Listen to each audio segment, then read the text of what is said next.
അടുത്തിടെയാണ് സ്ത്രീകളെയും ചാവേറുകളാക്കാനുള്ള ഭീകര പരിശീലന പരിപാടി ജെയ്ഷെ മുഹമ്മദ് ആരംഭിച്ചത്.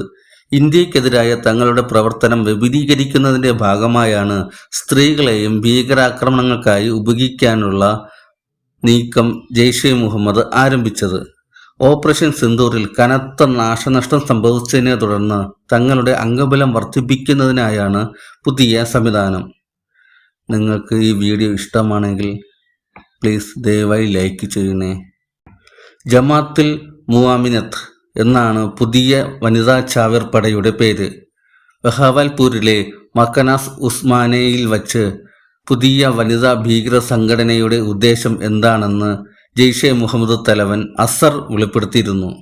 ഇന്ത്യൻ സൈന്യത്തിൽ സ്ത്രീകളെ ഉൾപ്പെടുത്തി തുടങ്ങിയിരിക്കുന്നു.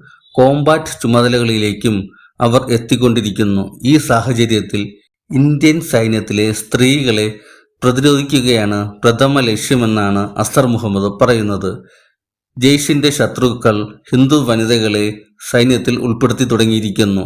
വനിതാ മാധ്യമ പ്രവർത്തകരും നമുക്കെതിരെ അണിനിരത്തുന്നു. അവരോട് പൊരുതാനായാണ് ഈ സംഘത്തെ രൂപീകരിച്ചത് എന്നാണ് അസർ മുഹമ്മദ് വെളിപ്പെടുത്തിയിരിക്കുന്നത്.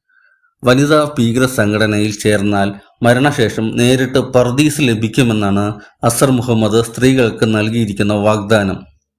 കമാൻഡോമാരുടെ ഭാര്യമാരെയും സാമ്പത്തികമായി ദുർബലരായ സ്ത്രീകളെയും കൊല്ലപ്പെട്ട ഭീകരരുടെ ബന്ധുക്കൾ തുടങ്ങിയവരെയാണ് ആദ്യം റിക്രൂട്ട് ചെയ്യുന്നത്. സംഘടന വിപുലീകരിക്കുന്നതിന്റെ ഭാഗമായി പാകിസ്ഥാനിലെ എല്ലാ ജില്ലകളിലേക്കും റിക്രൂട്ട്മെന്റ് ആരംഭിച്ചിരിക്കുന്നു.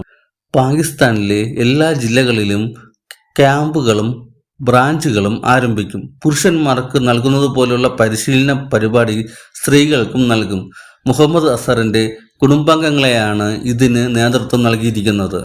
ബ്രിഗേഡിൽ ചേരുന്ന സ്ത്രീകൾ ഭർത്താക്കന്മാരുമായോ അടുത്ത കുടുംബാംഗങ്ങളുമായോ മറ്റു പുരുഷന്മാരുമായോ ഫോൺ വഴിയോ മെസ്സഞ്ചർ വഴിയോ സംസാരിക്കരുത് എന്നാണ് കർശനമായ നിയമം.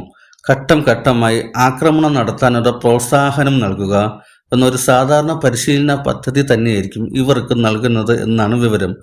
ഓൺലൈൻ ക്ലാസുകളിലൂടെയാണ് ആളുകളെ സംഘടനയിലേക്ക് ആകർഷിക്കുന്നത്. ദയവായി ഈ വീഡിയോ ഇഷ്ടമാണെങ്കിൽ ലൈക്ക് ചെയ്യണേ.